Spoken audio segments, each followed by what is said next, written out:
शबे बारात की रात, जब पूरी दुनिया गहरी नींद में सो रही थी, आसमान से एक फरिश्ता जमीन पर उतरा। उसका नाम जिब्राइल था। वो सफेद रोशनी से जगमगा रहा था, जैसे आसमान का टुकड़ा जमीन पर आ गया हो।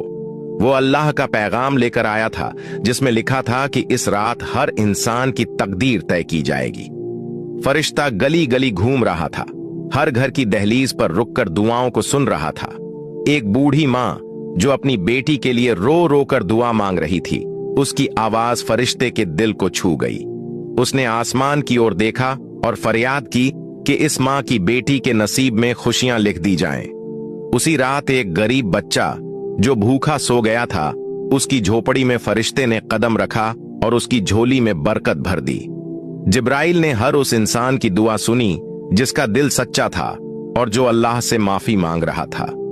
वो रात सिर्फ रोशनी और दुआओं की रात नहीं थी, बल्कि ये अल्लाह की रहमत का तोहफा थी।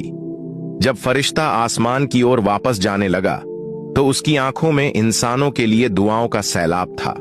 उसने अल्लाह से वादा किया कि वो अगले साल फिर आएगा और इंसानों के गुनाहों को माफ करवाने के लिए उनकी दुआएं साथ लेकर जाएगा। दोस्तों, वीडियोस के लिए हमारे पेज को फॉलो करें